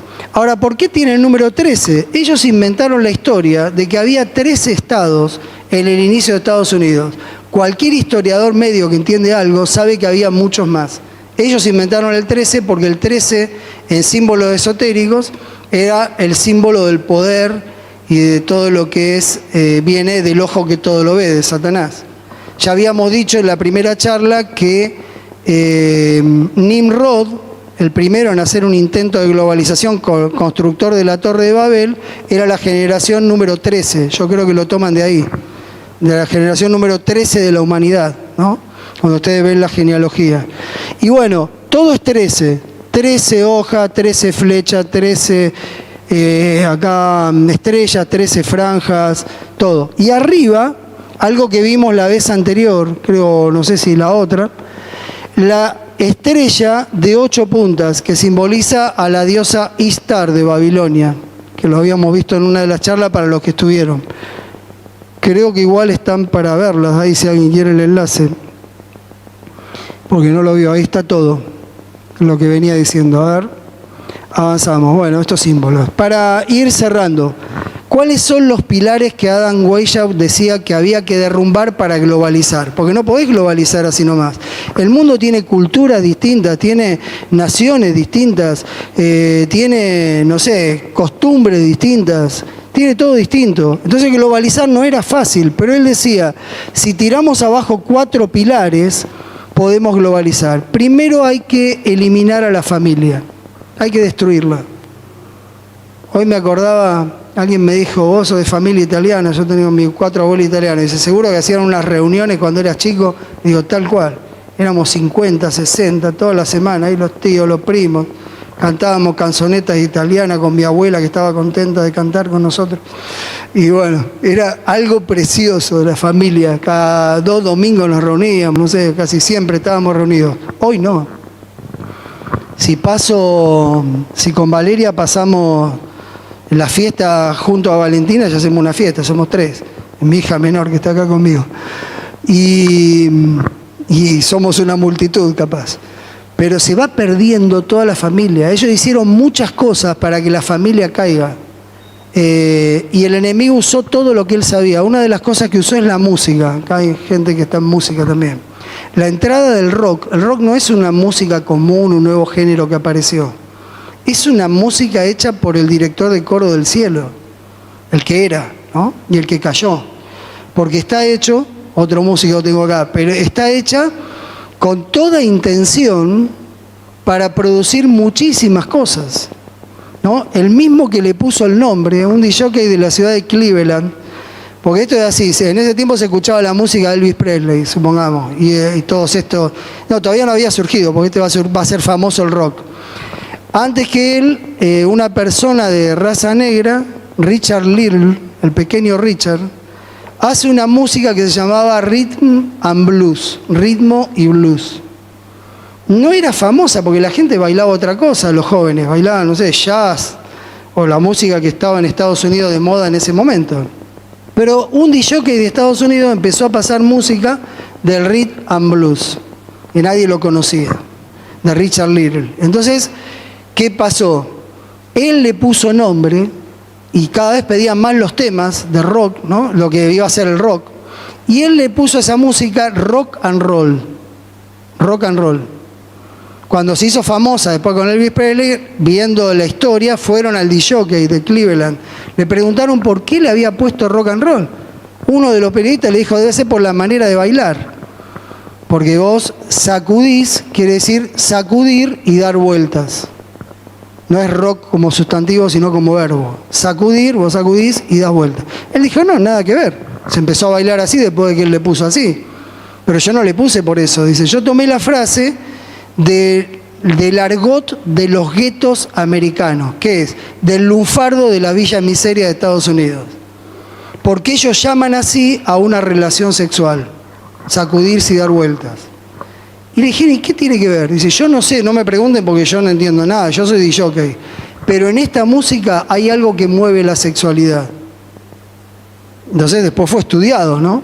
Los sonidos bajos del rock masajean los órganos acuosos del cuerpo, los órganos más acuosos van en la zona abdominal para abajo hasta los muslos, donde están asentadas las pasiones sexuales o los deseos sexuales.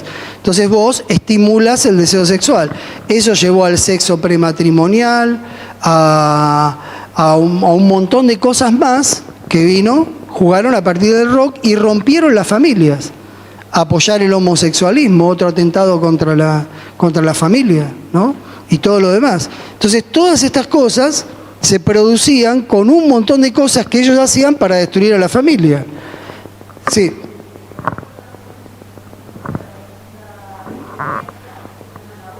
Claro, el tema del aborto, otro atentado al crecimiento de la población global.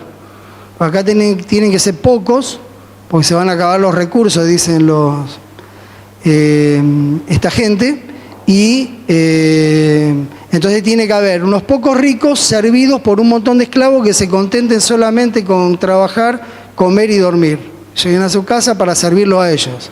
Y los más débiles se tienen que morir. Por eso en la pandemia morían los más débiles. Venía justo. El virus sembrado vino justito. Porque mataba a los que estaban más sensibles. Eran mayores, tenían problemas de... Eso no les sirven a ellos para trabajar. Ocupan presupuesto para los ricos, ¿no? Entonces, hay que... La salud, perdonen que sea tan duro, pero para ser claro, en el tiempo del fin no hay mucho tiempo de dar muchas vueltas, ¿no? Para que veamos claro. Otro atentado contra la familia. Porque ahí hay otro que la mano derecha publicista hace un montón de cosas. Empezó a hacer películas que todas encumbraban a los Estados Unidos, que es el que tiene que convocar la globalización. En todas las películas eran los buenos de la película. Vos ibas a la película de Vietnam y vos estás entusiasmado con que se salven los soldados norteamericanos que eran los buenos a pesar de que estaban invadiendo. Ves la película de los indios. Ellos fueron al lejano oeste y le sacaron a todos los indios la propiedad, los aborígenes del lugar, las propiedades y las tierras que eran de ellos. En un momento hubo un gran levantamiento por eso en Estados Unidos, reclamando los derechos de la gente que los tenía. Y ahí fue que ellos hicieron, por ejemplo, series como Rin Tin Tin, que era la serie... ¿Cuántos vieron Rin Tin Tin? Sí, somos grandes, somos poquitos. A ver, le contamos a los otros. Le cuento un poquito. Ahora, acá hay uno que no había nacido, muy bien. Muy bien, son los más jóvenes. De ahí para abajo no lo vieron, seguro. Y esto era así, era la conquista del desierto. Justo se le ocurrió hacer una serie, qué casualidad, de la conquista del desierto. Entonces, el ejército tiene una regla que no pueden ir niños ni perros. Pero acá, bajo cuerdas, había un cabo, niño, creo que era cabo, no sé qué era, Rosti creo que era el cabo, el pibe, y el perro Rin Tin Tin. ¿Por qué eligieron un perro y un niño? Porque el niño es señal de inocencia, ya lo relacionás con inocencia, bondad, y el perro es el mejor amigo del hombre. Entonces, ¿qué quiere decir? Iban a relacionar eso con la imagen norteamericana. Nosotros somos amigos y buenos. Y gracias que vinimos, porque los indios que estaban acá eran reatrasados y medio infradotados. Eso es lo que le dejaron ver en la serie. Porque esos indios eran muy tontos en las películas. Hay un dicho, un amigo mío lo decía siempre, más tonto que indio de película. Porque en las películas los indios son re tontos. Estaba en una película, me acuerdo de Rin Tin Tin. Estaba una señora joven, con su marido joven y un bebé, porque así iban al lejano oeste, le prometían tierras gratis y querían que gente joven con hijos recién nacidos vayan a poblar. Entonces le regalaban y los defendían los fuertes. Los fuertes eran hasta donde llegaste, a los límites, iban avanzando sobre los indios haciendo fuertes. En Argentina es lo mismo, con el general Roca y el avance para aquel lado, ¿no? Lo mismo. Pero entonces venían los indios, cuando veían, esta señora y el marido hicieron al lado de un río una cabañita con unas maderas que tenían ahí y no avisaron al fuerte, no se reclutaron. Entonces ellos no sabían que estaban. Y de repente los indios aparecen en las montañas, un montón, los apaches y todos los otros que estaban ahí, y mirando, ¿qué hace eso en el medio de la tierra nuestra, cara pálida? Entonces lo tenían que ir a sacar. Y justo venían patrullando dos del fuerte y lo ven. Entonces van rápido con el caballo y se meten adentro de la casa, métanse adentro que ahí están los indios, ¿no? Y entonces eran dos soldados con dos rifles, una mujer con un bebé y un muchacho contra, no sé, 10.000, 15.000 indios que estaban en las montañas. Era facilísimo, venía el cacique, golpeaba la puerta o mandaba a alguien, ¿no? Muchachos, entréguense, somos 15.000, vengan acá afuera, no le vamos a hacer nada. No, pero ¿qué hacían los indios? Venían, ¿no? El jefe daba la orden y todos venían, así, golpeándose la boca, y venían y empezaban a dar vueltas por alrededor de la choza que habían hecho los otros, la cabaña. Y de adentro los soldados tiraban y mataban indios. Cuando mataban suficientes indios, hacían la famosa reorganización indígena. Iban todos para atrás, venía el cacique y contaba, éramos 10.000. somos 9.000, nos mataron 1.000, vamos de vuelta. Toda la vuelta por la cabaña. Y nadie entraba. Eran muy tontos los indios, ¿no? En la película. Y entonces mata una flecha, mata a un soldado, una lanza mata al otro, y ahora estaban los dos. Se muere el marido de la mujer y queda la mujer sola con el bebé, un suspenso terrible. Nosotros éramos 4 varones todos mirando en la tele desesperados para que ganaran y se hiciera justicia y salvaran al bebé. Y nos mandaban una propaganda justo, y teníamos que ver toda la propaganda. Y bueno, y venían, ¿no?, las odiadas propagandas. Y veníamos de la propaganda, otra vez música de suspenso, y la chica agarraba el rifle de uno de los muertos. Nunca había tirado con un rifle, se iba para atrás cuando tiraba, pero cada tiro mataba a un indio, porque era imposible no darle, eran todos indios por la ventana. Vos tirabas a cualquier lado y matabas a un indio, que seguían dando vuelta alrededor de la mujer. Se tenía que dar cuenta que había un solo tiro, que no se dan cuenta. Hasta que justo cuando se están por dar cuenta los indios, después de un montón de tiempo, vienen el ejército norteamericano. Todos venían cabalgando, a veces eran refuerzos que venían desde Washington cabalgando, pero estaban de punta en blanco, todos facheros con los sombreros, todos uniformes limpios y una bandera inmensa de Estados Unidos que flameaba, ¿no? Y los salvaban. Y vos decías, te quedaba la sensación, qué bueno, son buenísimos, son los salvadores nuestros y nos hacen bien, salvaron al bebé. Y eso fue, las nuevas generaciones por eso son todas favorables a todo eso. Vienen de esas formaciones, esa no fue la única película que encumbró a Estados Unidos. Cuando estaba con Rusia, la película fue Rocky, 1, 2, 3, 4. El ruso era terrible, este era un improvisado que peleaba con las reses, practicaba ahí, un descendiente italiano de los nuestros de allá, que venía de... Y bueno, entonces todos se identificaban con el norteamericano. Y como la película de boxeo, en Rocky 4, sobre el final, logra vencer. En Rusia, y toda la gente fría y aburrida de Rusia que no alentaba a nadie ni a su pugilista, ahora todo subido arriba de los bancos, tirando el gorro, festejando la victoria del norteamericano en Moscú. Solo podía pasar la película. Pero ¿qué querían decir los norteamericanos con esta película? ¿Qué querían decir? Menos mal que nosotros tomamos todo el desierto con los indios, porque si dejábamos que los indios te dominen, ibas a ser tan tonto como ellos. Y menos mal que nosotros peleamos contra Rusia, porque si los rusos ganaran, todo sería aburrido y frío. Y somos nosotros los que tenemos vida. Por eso nosotros tenemos la idea que todos los rusos son aburridos, tristes, por todas esas películas y esas cosas que vimos en algún momento. Entonces, ese es el brazo este. Y le digo la última de la familia, Los Simpson. Ahí voy a tocar algo que le guste quizás a alguien. Los Simpson, ¿qué trataban de hacer? Romper a la familia. Porque la familia ideal norteamericana eran los singles, el modelo de familia. Sacrificados, buenos, espirituales, creyentes, protestantes, ese era.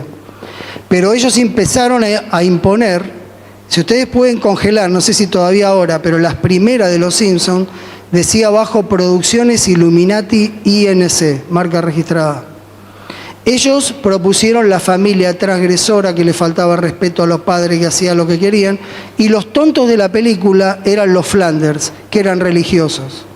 Ellos eran amargos, no disfrutaban de la vida, esto apoyaban al homosexualismo, apoyaban todo lo que estaba mal, tomaban cerveza, se faltaban al respeto, hacían de todo. Todo lo malo lo hacían los Simpsons. Y nosotros le dejamos ver a los chicos todos, qué lindo el dibujito, cómo nos hace reír. Todas cosas políticas graves atrás que los nenes no entendían nada. Los grandes entendían a dónde iban, ¿no? Estas eran las cosas que hacían Hollywood también y sus producciones, ¿no?, a través de todo esto.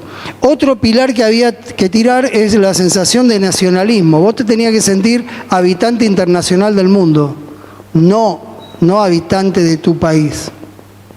Otra es la cultura. Había que los íconos de la cultura tenían que ser iguales, tenían que ser homologados, todos parecidos para poder globalizar. Hoy lo lograron en todo, en la vestimenta, en la música, en la costumbre, en las comidas, en todo. Todos nos vestimos de vaqueros. ¿De dónde vienen los vaqueros? Todo el mundo. Hasta vos vas a Medio Oriente y ya no queda casi gente con túnicas. Se visten al estilo nuestro, occidental. porque los vamos colonizando, diríamos, colonizando, o ellos los van colonizando, de esta manera, en la cultura. La música, hoy podés escuchar rock y con variante en cada país, en su estilo. Toda la música es toda la misma del mundo, la escuchan todos los chicos del mundo, no la escucha alguien específicamente y otras, ¿no? ¿A dónde quedó el tango? Sí, el lenguaje, ¿no? Las cosas, las maneras de hablar, palabras. Y la religión. Weishaupt la tenía clara, hay que eliminar todo esto. El día que tiremos los 4 pilares, globalizamos. Yo le digo, los 4 pilares están por el piso. Por eso ya piensa en el 2030 dar el golpe final globalizador, tal vez. La familia está destruida. El sentimiento de nacionalismo en las nuevas generaciones, olvídate. Especialmente la generación de cristal para abajo, olvídate. La cultura, ¿qué cultura? No hay ninguna. No hay ni música nacional, quedan algunos resabios por ahí, pero se van muriendo las personas y se va volando todo. Y la religión está en crisis, pisoteada totalmente. Así va, la familia especialmente y la religión nos tocan directamente a nosotros, que tenemos esos valores por arriba de todos los demás.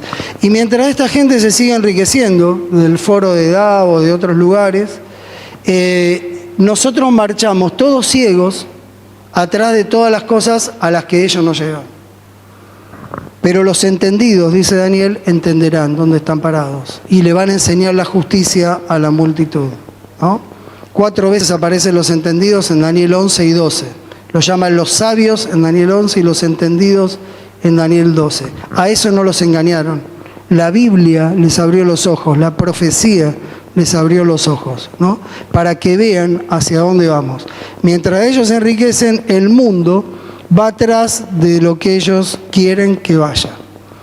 Conclusión, ¿cuál es la conclusión? ¿Qué poderosos son los Illuminati? No. La conclusión es, todos estos planes van a terminar, pero nos muestra esta formación de planes y esta casi concreción de los planes, nos muestra que la hora está avanzada. Esa es la lectura que tenemos que hacer nosotros. La hora ya avanzó. No tenemos más tiempo de hacer cosas como las que hacíamos antes con todo el tiempo del mundo. Siempre fue urgente predicar el Evangelio, pero ahora es más. Si no te das cuenta, sos un engañado y no un entendido. Y termino con este que terminamos la otra vez. ¿Quién va a gobernar este mundo? ¿Lo van a gobernar los Illuminati en una globalización donde el papado sea el primero y el más encumbrado de todos? No. Dice la Biblia que los reyes de la tierra gobernarán con la bestia por 1 hora, quiere decir muy poquito tiempo. Casi no se los considera de tan poquito tiempo como un gobierno mundial, ¿no?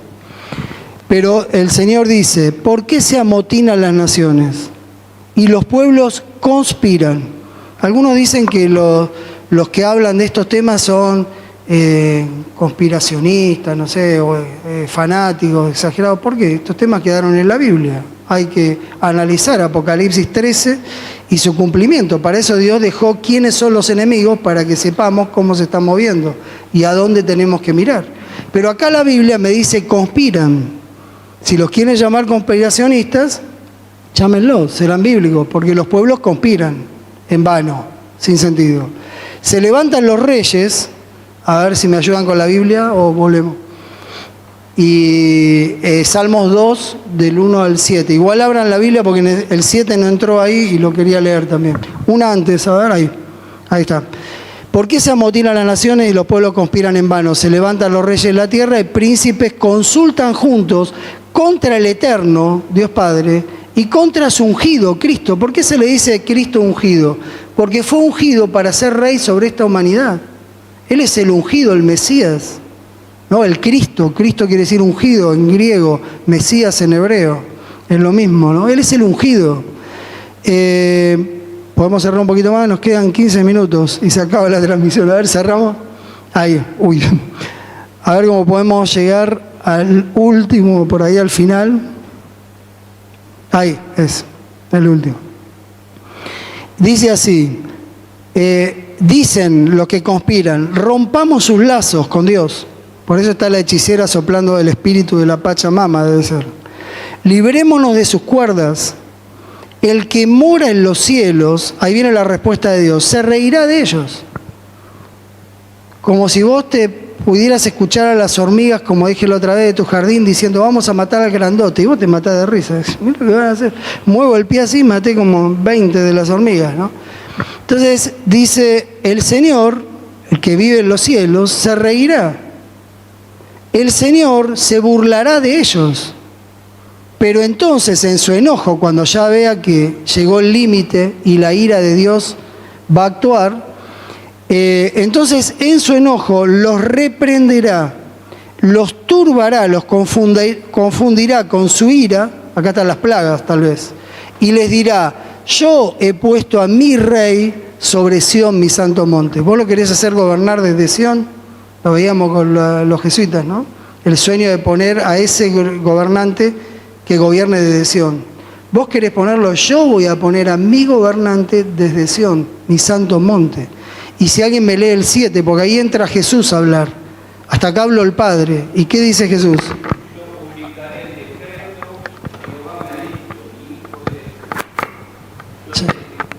Hoy. Jesús dice, yo voy a publicar este decreto. Porque Jehová me dijo, tú eres mi hijo, está hablando de Cristo, yo te he engendrado hoy.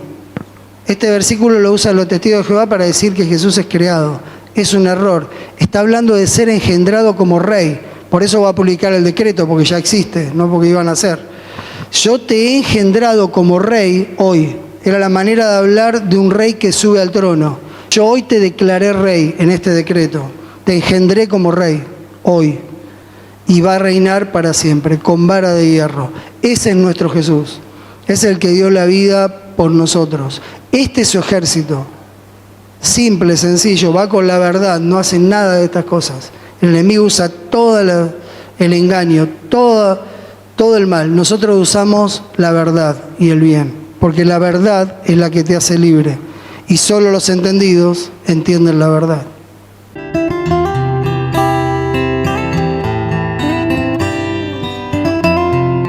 El llamado es este. Dios te llama para estar del lado de su ejército, contra esta conspiración de las fuerzas del mal de Apocalipsis 13. ¿Qué tenemos que hacer? Predicar el mensaje de Apocalipsis 14, el Evangelio eterno a todas las naciones. Solo lo tenemos nosotros, enseñado en el santuario. Los procesos de la salvación, justificación, santificación y glorificación, enseñados en el patio, justificación, lugar santo, santificación, glorificación en el lugar santísimo, hasta que venga el Rey y seamos coronados juntamente con Él. Pastor, buenas noches. Quería hacer una consulta relacionada con esto. El cristiano, ¿cómo vive este tiempo, este contexto, ¿no? En que tiene la misión de predicación, pero cómo se acerca preparándose a este contexto, digamos, claro, del mundo globalizado? ¿Qué deberíamos hacer para aproximarnos? Para mí lo mismo que hicimos siempre, una fuerte relación personal con Cristo a partir del estudio de la Biblia, la oración y el testimonio personal. No hay otro secreto. Eso es lo que enseña el santuario. Nosotros nos preparamos así y nuestra arma más poderosa es la oración. La oración hecha con fe. Esa es la mejor arma que tenemos. Si no la usamos, quedamos desprotegidos contra el enemigo, ¿no? Pero si la usamos, nadie nos va a vencer. Bueno, gracias, que Dios los bendiga.